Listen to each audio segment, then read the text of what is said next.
Hello, guys. Welcome to another episode of the Elsa Kurt Show. Let's get right into it. I have a great guest today. I'm really excited to introduce him to you. His name is Chris Strom, and we're going to be talking about his book, Brooklyn to Baghdad.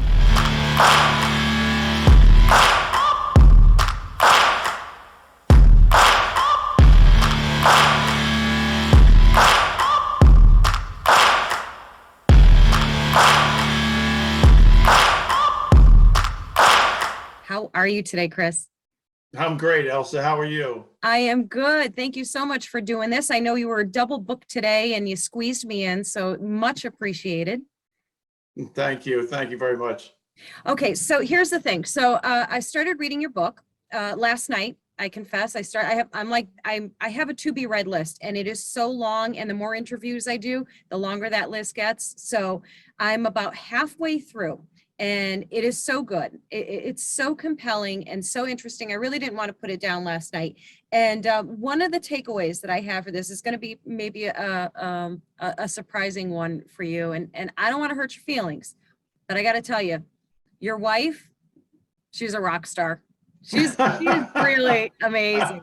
She's something else. Yeah, yeah. Oh, I'm gonna have to make sure she doesn't see this interview. She's already getting a big head. It's too funny.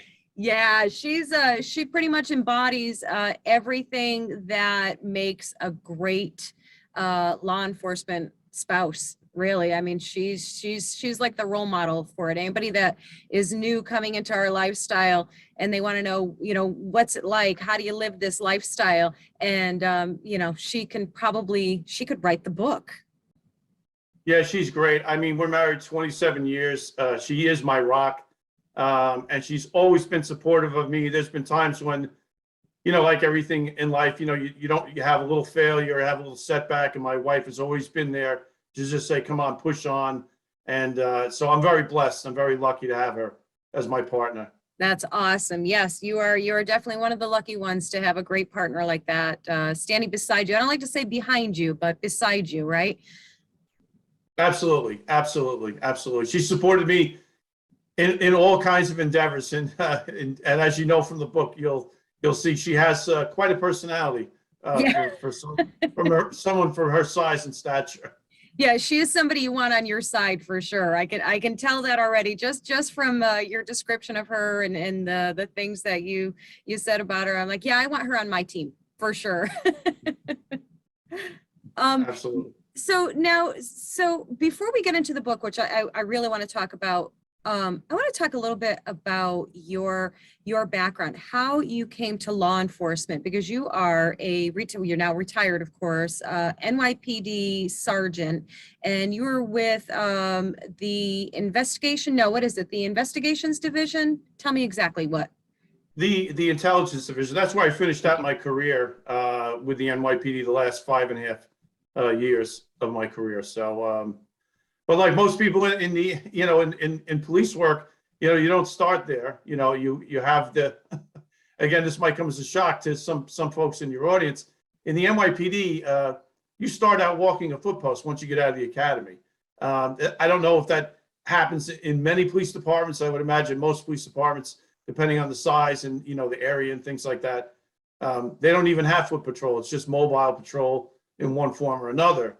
And then from that, I did regular patrol, anti-crime, street crime. I did some narcotics, and then eventually I get promoted to sergeant, and I move over to Brooklyn. I had been in Queens for 13 years. So it was pretty, it was pretty interesting, and I was very comfortable where I was in Queens. And then once I got to Brooklyn, I started doing narcotics works, and then eventually made my way into the intelligence division. That's incredible. So, I mean, I cannot even imagine what it had to be like working in New York City, and just the nonstop adrenaline rushes. It had to be just insane. I can't even fathom, but I know from my husband, who worked, inner city for most of his career, and you guys love it. You guys love it, don't you? Yeah, it is a love-hate relationship. I mean, first of all, the camaraderie that you experience, it could be in any police department, doesn't have to be the NYPD. They are like your second family. And the people that I worked with, I mean, I talk to them to this day. I have pictures of them on my wall behind me. I mean, we just genuinely love each other and care about each other, and we check in with each other. So that's one aspect of it. Obviously, the excitement. If you like police work, I got to live out my fantasies and my dreams in the NYPD. I mean, pick a scene from any movie. I've pretty much been involved in that in some form or fashion, maybe more than I should have been. But it's a great career. It's different every day. I think one of the best things about New York is that there are so many different people that you come in contact with. So I mean, pick a demographic, pick a group, race, religion, ethnicity. It's all there, and it's all little enclaves and little different communities within communities and boroughs of themselves. That's so cool. Now, did you know from a young age that that's what you wanted to do? Did you always know that policing was going to be in your field? I think so. I mean, I grew up like most people watching a lot of cop shows and movies, and I always had like an interest in it. I did serve 4 years in the Marine Corps, and after getting out of the Marine Corps, it just seemed like a natural transition. I was already kind of like in that mode, a kind of a semi-military type of mode. And but I remember, as a child going into the city and seeing cops and just thinking, wow, that would be so cool to be a cop in New York City. And thankfully, I was able to pass the test and actually get hired on as a cop. And now you obviously developed some special skills to be able to interrogate people or question people. That's a skill in itself that I don't think everybody, not all cops are cut out to do exactly that, because there's so much nuance to that, to being able to read people the way that you're able to do. Was there training for that, or did that just kind of happen sort of by accident that you fell into that lane? Well, it's a combination of training. There's some basic training that you get in the police department, but really the real training is real life experience. And there's a lot of failure before there's any success. And I have to be honest with you and your audience, I was a very good street cop. I loved living on the street. I loved the action. I loved the adrenaline. I loved all that about it. But I was a horrible communicator. I was not a good listener. So, typically I would make an arrest, and I would be processing. And again, people have no idea until you're actually in that position. There's probably about 30 separate pieces of paperwork that have to be filled out for each person that you arrest. And some of it has been streamlined now. It's with the advent of the computer, but initially it was all done by hand, and I'm left-handed, so it would take a long time just to process somebody. So while that's going on, simultaneously, the person that you have arrested is like, "Hey, officer, I want to talk to you. I want to give you some information." And this is the old Chris. I'd be like, "Listen, I'm very busy. Unless you have to use the bathroom or you're hungry or need some water, I'm really not interested." That was really my mindset. Mm-hmm. Fast forward, I started working with some very gifted people that were great at interrogation. And I said, wow, that's what I want to do. That's what I want to take this experience of law enforcement to that level. And I was very blessed to be around some amazing people, gifted people, people that write books about, their technical advisors on movie sets. My one really good best friend and dear friend and huge mentor is a friend of mine called Tommy Dades. I speak about him in my book. He's definitely in the acknowledgments of the book, and we're very close to this day, and we share experiences. And I have to tell you, going in the box, and meaning the interrogation room, or being able to do what they call the fishbowl, look at it remotely through a video and watch my friend Tommy in action. It is an art. It really, really is an art, and he's at a way different level than I am, way, way above me, head and shoulders above me. That's so amazing. I all of policing, I already know. I know very well that it's none of it that I could ever do, because one, I'm too short-tempered. I don't have the, everybody has this, people who are outside of our universe have this idea that, cops are like short-tempered and quick to react and all these things. And they're actually the most, the good ones, of course, we're talking about. They're the most thoughtful, conscientious people that you could ever meet, because their actions have so much consequence. They have, so, and I'll speak for my husband, and I probably can speak for you. It takes a lot to get you to a point where you have to have a physical reaction or anything like that, because you're so hyper aware of everything. Somebody like me, I'm just reactive. You look at me wrong, I'm going to punch you in the face. I won't. I'm not going to do that. I'm not that bad. I'm giving everybody the wrong impression of me here. I'm not that violent. But, I know I couldn't do that. And the interrogating, the questioning, no, I wouldn't even begin to know. I probably could not even read, body language, because that's a huge part of it too, right? Just reading their body language. If they're telling you, they don't know anything, but their gestures and their everything tells you otherwise. So what an incredible skill to have. Do you use that skill in your personal life too? Are you able to, That's a great question. Unfortunately, I had this conversation with somebody not too long ago. It's a love-hate relationship with interrogation skill, because you look at people, and if you're a Christian or a good person, not really supposed to judge people, and unfortunately I do. I cannot turn that off. I can't trade that skill set that took years to hone to just give it away. And again, if I had to go in an interrogation room now and do an interrogation, I would be rusty, because it is a perishable skill. It's like anything else. It's like playing a sport in some aspects. If you haven't played whatever sport it is in a while, you're a little bit rusty. The fundamentals are there. You understand what you need to do, but you're like, wow, I'm really not as sharp. I'm not on top of my game. And there's a lot of things, like you say, body language is a huge part of it. You do a 5-minute psychological snapshot of somebody. Maybe you have, paperwork that suggests who this person is or what he's been involved in the past. But, with that, if you're going in there cold and you don't have that awareness to who this person is, it could be daunting. It could be very, very challenging. Oh, I can only imagine. Now, fast forward with me a little bit. Take me through retirement from NYPD. What I really want to know is, when you retired, in your mind, did you think, that's it, I'm done with law enforcement, I'm done with policing, I'm going to take a whole different track? Or did you know or feel like there was still more for you to do within law enforcement? That's a great question, Elsa. I will tell you that I tried to convince myself I would never be involved in law enforcement again. I got involved in a business. I had moved from New York to Roanoke, Virginia, and I got involved in home remodeling business. And that relationship with the person I was involved with didn't last very long. And I saw what was going on in Iraq in terms of soldiers being killed, and I was getting frustrated and yelling at my TV and saying, what is this all about? And so, to answer your question, I think I was kidding myself, because I don't think you ever, once you turn your uniform in and you hand in your gun and badge, so to speak, you never really stop being a police officer. I never stopped. Even to this day, when I'm in restaurants or airports and things like that, I'm always looking at people. So, yeah, I think I tried to convince myself, as I said, but I think I knew in my heart of hearts I wasn't done yet.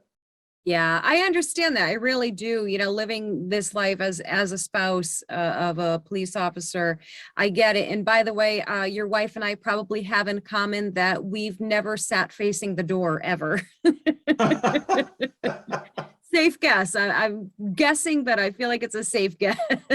Yeah, that's true. Very true. So now, how did you go from, I technically know, I'm kind of cheating a little bit, I know, because I read this part in the book, but I want you to share with the audience, how did you go from Roanoke to Baghdad? Well, I had started applying for jobs, and I ended up getting a phone call from a recruiter, and I have a conversation with him, and he describes the job that, because of what's going on in Iraq, they want to shift gears and do counterinsurgency, which up until that point really wasn't being done. And the idea was that I would provide guidance to some colonel at a brigade level of how to look at the insurgency from a law enforcement lens. And so he said, "Is that something you're interested in?" And I'm like, "I'm definitely interested in it." So from that, I go to an onboarding and an orientation for a couple of weeks. And I'm there with about 35 other guys and girls. And they call me and two other people out of the classroom. And they said, the program manager wants to talk to you. And I'm saying, in my life, in my past experience, this is not generally a good thing. You know, you're being plucked from the class, and I'm thinking, what did I do wrong or whatever? And I get in there, and now it goes from, he said, you know, the program manager says, you know, sit down, relax. We want to pitch a different program similar to what you're doing. So I went from being just a person that would be probably static on a base in Iraq giving advice to the colonel to, we want to know if you'd be interested in being an interrogator at the point of capture of insurgents and going out on combat missions. And, you know, I'm doing backflips in my mind of excitement. The adrenaline is just running rampant in my body. And I'm trying to express a very calm and serious demeanor and not, you know, act like a kid and say, oh my gosh, are you kidding me? Really? So I said, yeah, I think I'd be interested in that, you know, but I was blown away at the prospect of being able to have that opportunity. That's amazing. Yeah, I can kind of picture it just going, yeah, sure, you know, that sounds good. But inside you're like going crazy. Exactly. Oh, and then the whole training process that lasted longer than anticipated, right? Or the training process and just the anticipation of actually going overseas like that took longer than expected. And so now take me through getting there. I mean, just the whole experience. Now, when you were in the Marines, you did not deploy, right? You didn't go overseas then. So this was a new experience, right? Well, I had been on several carriers, but it wasn't during a wartime. So I traveled all over the world. But yeah, to your point, no, never in a war zone, never, Okay. you know, never living out, you know, in 120-degree weather, day in and day out in dusty climates and desert environments. No. Although to your credit, New York City is a bit of a war zone, probably throughout. It's certainly a war zone now, that's for certain. So yeah, I mean, you definitely were in a war zone in some degree. Just a different category, I guess. So the book is really fascinating in every way, but one of the things I see throughout it is that the level of frustration with the chains of command and all of that stuff. And I've heard stuff like that before. And so for you to see that firsthand, how challenging that was to get around and deal with, because you were getting a lot of resistance, correct? Because you were considered civilians. Correct? Yeah, and just to give some context for your audience, Elsa, I was there with a team. This isn't the Chris Strom show. Chris Strom didn't solve the problems in Iraq. I worked with a group of very talented individuals, mostly from the Special Forces community, SEALs and Delta and Green Beret. You know, one of the geniuses of the team, in fact, my book is dedicated in memory of my friend Matt Pacino. He was our intel officer, and he was hugely a big part of the team's success in terms of identifying actionable targets. But yeah, the level of frustration, again, who knew there'd be politics in the military? I mean, you know, people have career aspirations in the military, but there is. And one of the things that was happening, unfortunately, is, you know, as we're rounding up these targets, and just again, for your audience's benefit, these are bomb makers. These are bomb emplacers. These are financiers. These are people in the Iraqi government that are all part of this insurgency that's killing soldiers. They're not shoplifters at Walmart. These are bad, bad people. So as a course of rounding these people up, the colonel, who had already previously established a working relationship with some of these people in the Iraqi government, is now finding out that he's part of the insurgency. So you can imagine, if I'm typing up my report, which I did the interrogation and the human report, and that's being read in Washington, D.C. for the president's daily briefing, if that person, you know, and this colonel, and I'm just going to keep it with the colonel, is looking to get promoted and get his star, well, that's probably a detriment to his career path. So again, not by design, not intentional. That was one aspect of it. The other aspect is that we're rounding up these targets and we're confiscating tens of thousands of dollars in brand new $100 bills in serial number order. So clearly they didn't print this money. They didn't steal this money. Somebody gave them this money. So again, this is a bad guy who's killing soldiers, and the money is easily traceable. You can you know, a first-year accountant student would be able to tell you who gave this money. Now, do I know specifically if that was the FBI that gave it to him or the CIA or the colonel himself? No, but they know, because when I record the serial numbers and it goes again into my report, people are anxious and upset about that.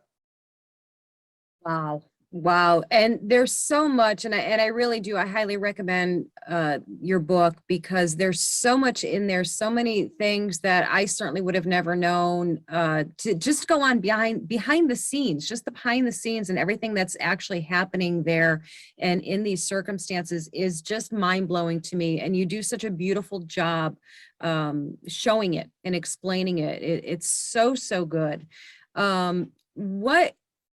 What was your biggest takeaway from your experience there? I mean, that might be a hard, there's probably so much, but what was your biggest takeaway from it? Well, I mentioned before, when you work in a police department, you're around amazing people and you're like a family. Well, we started working with this one particular Army group called 122 TST, which stands for Tactical Strike Team. And the guy that ran the team was this guy named Sergeant Dave Peluso, who I'm very close with to this day. We are like brothers. And it got to the point where the relationship with Sergeant Dave and his teammates, they wouldn't go out and action a target without us. That's how much trust and confidence we had in each other. And again, for your audience's benefit, I'm at this time, I'm 48 years old while this is happening. So I'm getting to look at it from the lens of somebody a little bit older, hopefully a little bit smarter and a little bit more mature. And the relationship with these young kids and seeing, and they're not kids, they're men and women, but they're younger than me by many years, to see how they felt about themselves, about how they felt when they rounded up a bad guy that they knew killed one of their soldiers maybe a week or so before. That level of satisfaction and how they felt about themselves and how we felt together as a team was the most amazing experience of my life, really. Second to having my children, obviously, but it was amazing. And I try to explain it to people. I said, but it's almost like, that expression, if you weren't there, you just can't understand. I'm telling you, it's amazing. Amazing. Absolutely. Yeah, I get that. And my husband has said similar things that, you build these bonds and there's relationships with people that you otherwise in another lifetime or another part of your life would have never known. So you probably, so for the rest of us, imagining that is almost impossible. We can only imagine it in the context of like watching a movie or reading a book. To actually live it and experience it and build those kind of bonds and relationships almost out of thin air, really, because you have to put that level of trust in these people who are actually strangers to you and who become essentially your family. So it's an experience that you're right, that you can describe, you can explain, but in order to truly understand it, you have to live it. So, but as an outsider, I certainly appreciate when people like you write books for us to be able to get a glimpse inside that experience and at least try to understand to some degree. It's amazing. Yeah, and one of the things, just again to add some context to it, I mean, everybody has seen like a movie where it's a police drama and there's an arrest made, and maybe after that the cops go out and they bend an elbow at some watering hole or something like that.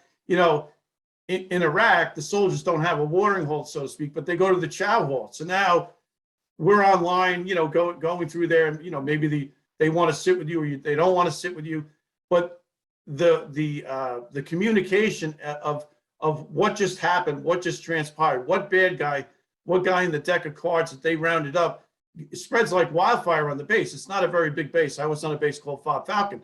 So seeing that about, again, how they felt about themselves, how their peers outside of them from different units within this base are viewing them, that's something that's very prideful too, that you get to watch and experience. And it's, again, when you go there, the Army is there, I don't know if it's changed, but they're generally there for at least a year. It's a 1-year commitment for them, sometimes even longer. So, sometimes when you get there, they do mundane things like route clearance, which was clearly one of the biggest killers of soldiers, because they're driving at 5 miles an hour down some road, picking up garbage, which is another issue altogether. Here, they're actually making a difference, and they're not going to change the world. But, just again, for context for your audience, the area of operation that we worked in southern Baghdad, we went 60 days without a single IED event. No fatalities, nobody getting blown up or injured, which was unheard of prior to this team taking place and this whole dynamic and relationship with Sergeant Dave and his group of soldiers. Wow, that's amazing. That's incredible. Absolutely.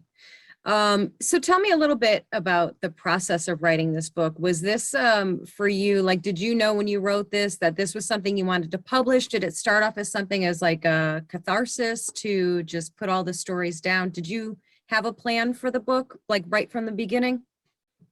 Well, I wouldn't say I had a plan, because I'm not a journalist by trade. I mean, I've written thousands of reports for the police department, and so I'd like to think I'm capable of writing, but I'm not a fiction writer. I can only write nonfiction, so I don't have a mind or the head for something like that.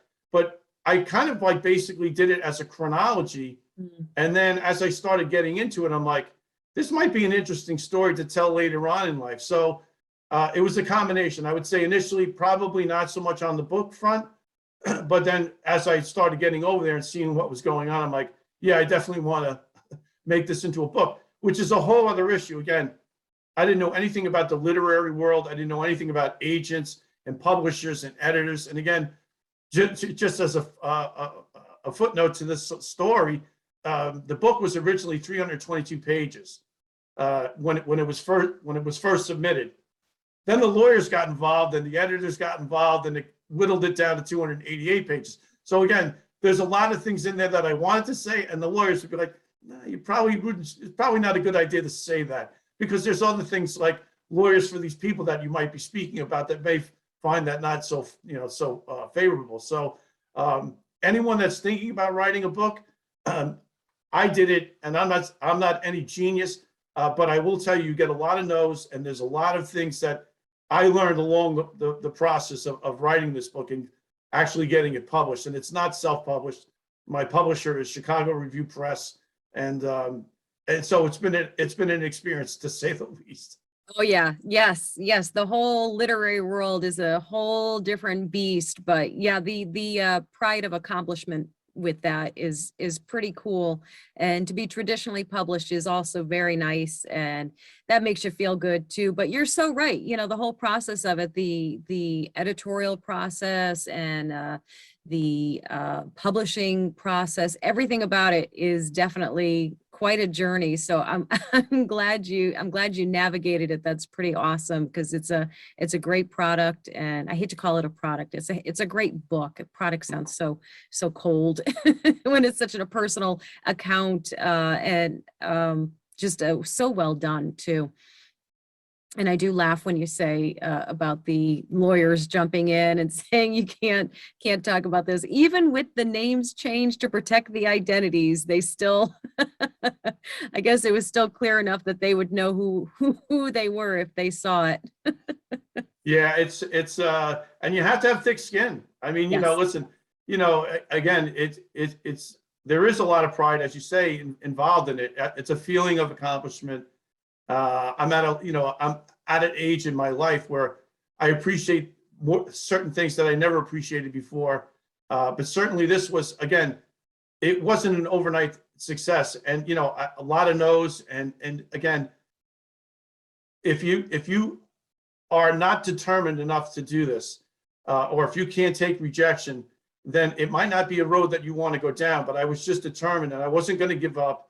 And I finally got fortunate enough that somebody actually signed me. But you get a lot of no's. So if you're sensitive, if you have that kind of a personality, then it might not be something you want to take on. But Yes, I say that to people when they want to get on certain social media platforms and ask me about it. I say, well, be prepared, because it ain't pretty. that's for certain. Oh, Chris, tell everybody where they can find your book and find you, if you have a website, social media, all that good stuff. Where can we find you and your book? Yeah, well, the book is available on Amazon, Barnes and Noble. If you go to a local bookstore and they don't have it, you can certainly request it. I'm on social media. I'm not an expert at social media. I'm more fun, unless it's something to do with promoting the book. I try to keep out of the politics. It's Brooklyn to Baghdad is my one account. I also have Christopher Strom as another Facebook account. I'm on Instagram at Brooklyn to Baghdad, and I'm on Twitter, although I really don't post much on Twitter. I comment on some things, but I'm on there as well. And if somebody Googles my name, Christopher Strom or NYPD Sergeant Christopher Strom, all kinds of information pops up in terms of interviews and podcasts and speaking availabilities and things. Outstanding. Chris, I can't thank you enough for coming on the show and talking with me and sharing your story. I appreciate it very, very much. Thank you so much, Elsa. I appreciate you for having me on. Thank you. My pleasure. Take care. All right, guys, there you have it. That was Chris Strom. He is the author of Brooklyn to Baghdad. It is well worth the read, and go check it out. We'll see you guys in the next episode. Take care. Hey, family, if you're looking for the perfect gift for the reader in your life, why not check out one of my books? They're all available on Amazon and most major online book retailers, as well as Elsa